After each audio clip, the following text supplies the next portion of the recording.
Lakshmi Padhiyar, standard 7। ये हमारा last chapter है, दोहा अष्टक। दोहा अष्टक स्टूडेंट्स, दोहा अष्टक यानी दोहे, जिसमें हम विषय प्रवेश करते हैं। दोहा एक छोटा सा छंद है। हिंदी के कई पुराने कवियों ने इस छंद में कविताएं लिखी है। दोहा अष्टक में 8 दोहे दिए गए हैं। इनमें 3 कबीर के, 2 तुलसीदास के, 3 रहीम के दोहे हैं। इन दोहे में हमें तरह तरह की व्यवहारिक शिक्षा मिलती है। तो दोहे हिंदी भाषा साहित्य की अनमोल निधि है। दोहे व्यवहारिक दृष्टांतों के माध्यम से सरल सहज रूप में जीवन, लोक व्यवहार, गुण, स्वभाव, नीति, रीति आदि से परिचित कराते हैं। प्रस्तुत इकाई में कबीरदास, तुलसीदास और रहीमदास के चुने गए दोहे को संकलित किया गया है। फर्स्ट, कबीर के, ये 15वीं शताब्दी के कवि है। ये संत थे। उन्होंने हिंदू और मुसलमानों को उनकी गलतियों के लिए बहुत फटकारा है और दोनों को हिल मिल कर कैसे रहते हैं, जीवन लक्ष्य शिक्षण कैसे देते हैं, वो उपदेश उन्होंने दिया है। और बात करते हैं तुलसीदास की। ये 16वीं शताब्दी के प्रसिद्ध राम भक्त कवि है। उन्होंने रामचरितमानस नामक प्रसिद्ध ग्रंथ लिखा है। रहीम जी, इनका पूरा नाम है अब्दुल रहीम खान खना। ये बड़े उदार और अनुभवी थे। हिंदी में उन्होंने बहुत ही सुंदर दोहे लिखे हैं। पहले हम एक एक दोहे का गान करेंगे, फिर उसके बाद उसका रीडिंग करेंगे और उसके बाद उसको मैं आपको एक्सप्लेन करूंगी। बड़ा हुआ तो क्या हुआ, जैसे पेड़ खजूर, पंथी को छाया नहीं, फल लागे अति दूर कबीरा, फल लागे अति दूर। बड़ा हुआ तो क्या हुआ, जैसे पेड़ खजूर, पंथी को छाया नहीं, फल लागे अति दूर। इस दोहे में कबीर जी हमें ये समझाते हैं, बड़ा होने से किसी का महत्व बड़ा नहीं हो जाता है। खजूर का पेड़ बहुत बड़ा है, पर उसके बड़े होने से क्या लाभ? उससे मुसाफिर को छाया थोड़ी मिलती है और फल भी बहुत ऊंचाई पर लगते हैं। फल लागे अति दूर, उसका फल भी अति दूर, बहुत दूर लगता है और छाया भी प्राप्त नहीं होती। तो कबीर जी हमें यह दोहे में यह समझाते हैं, बड़ा होने से कोई किसी का महत्व बड़ा नहीं हो जाता। अब हम दूसरे दोहे की तरफ प्रयाण करेंगे। साधु ऐसा चाहिए जैसा सूप सुबह, सारे को गही रहे, थोथा दे ही उड़ाए कबीरा, थोथा दे ही उड़ाए। ये दूसरे दोहे में कबीर जी हमें ये समझाते हैं, साधु यानी सज्जन पुरुष, सज्जन की बात करने में आई है। सज्जन पुरुष सूप जैसा स्वभाव वाला होना चाहिए। सूप माने अच्छे स्वभाव वाला मनुष्य होना चाहिए, जो अपने अंदर रख लेता है और कचरे को बाहर फेंक देता है। उसी तरह साधु पुरुष को तत्व की बातें ग्रहण कर व्यर्थ की बातें छोड़ देनी चाहिए।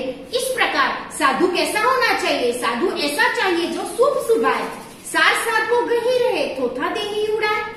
इस प्रकार कबीर जी हमें एक सज्जनता की मूर्ति कैसी होती है उसके बारे में बताया है। अब हम तीसरे दोहे का श्रवण करेंगे, गान करेंगे।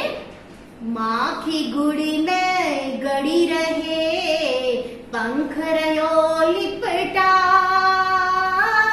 हाथ मले और सिर दुने, लालच बुरी बलाय कबीरा, लालच बुरी बलाय।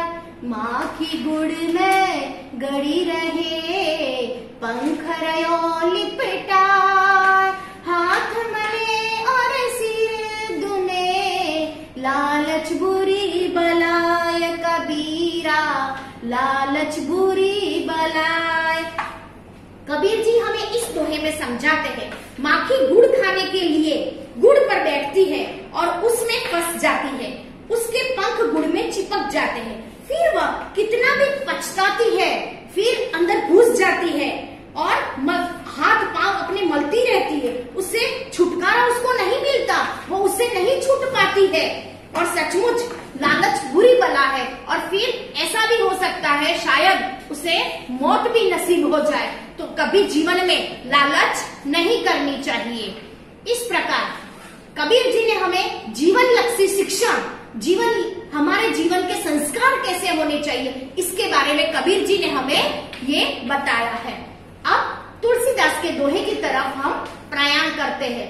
तुलसी इस संसार में भांति भांति के लोग, सबसे हिल मिल चालिए नदी नाव संजोग। तुलसी नदी नाव संजोग। इस दोहे में तुलसीदास जी हमें इस दोहे में कहते हैं कि इस संसार में तरह तरह के लोग हैं, भांति भांति के तरह तरह के लोग हैं। हमें सबके साथ हिल मिलकर रहना चाहिए। जैसे नदी और नाव का संजोग, आपको पता है नाव बिना नदी नहीं, नदी बिना नाव नहीं।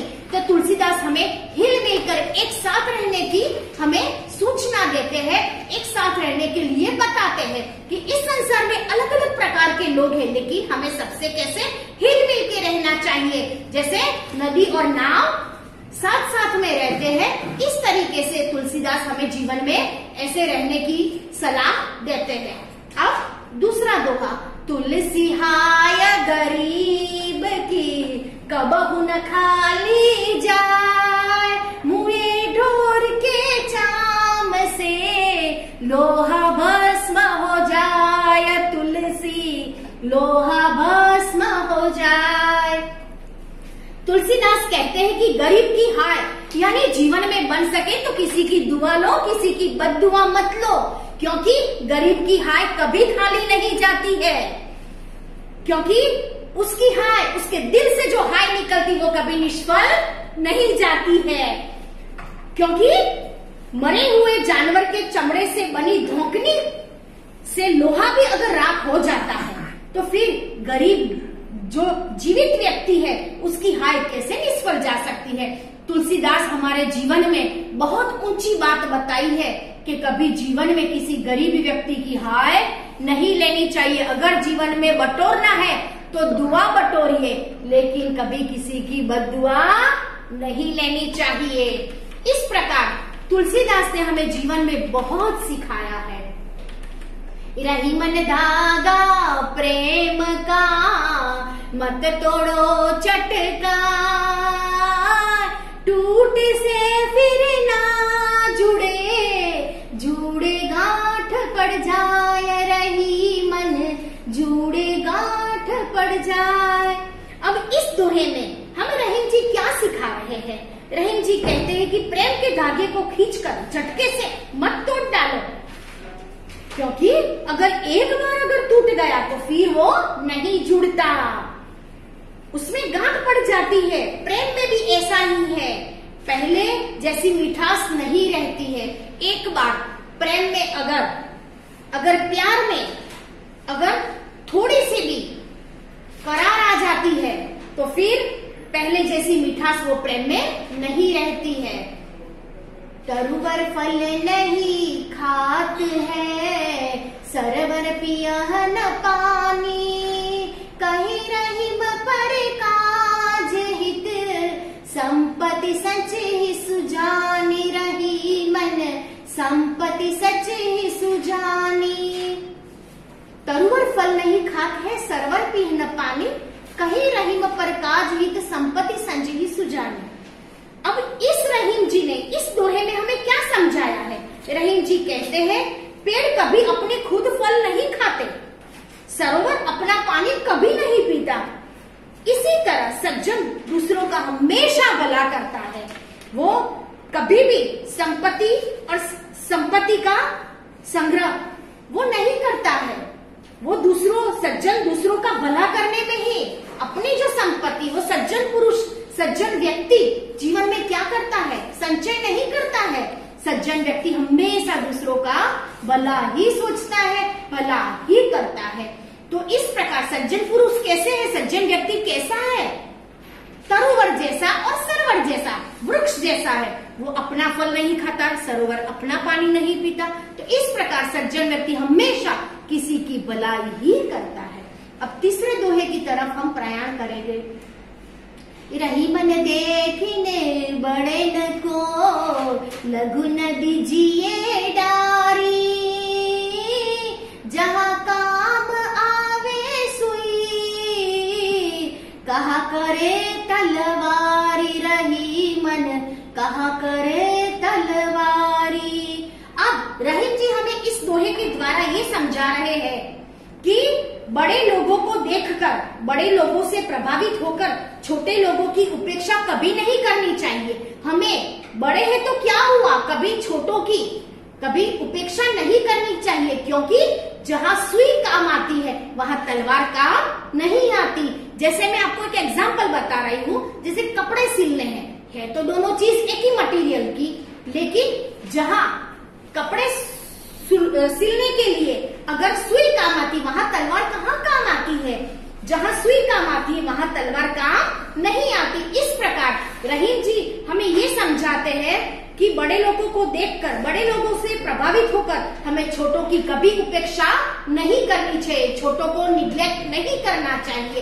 इस प्रकार हमारे जीवन का शिक्षण, जीवन का हमारा जो संस्कार है वो इस कहीं न कहीं ये 8 दोहों के अंदर, ये कबीर जी ने, तुलसीदास जी ने और रहीम जी ने हमें दोहों के द्वारा व्यवहारिक शिक्षा हमें सिखाई है। तो हमें इस दोहों के द्वारा समझ के हमें हमारे जीवन में इसको सम्मिलित करना ही चाहिए। अब हम शब्दार्थ को देखेंगे।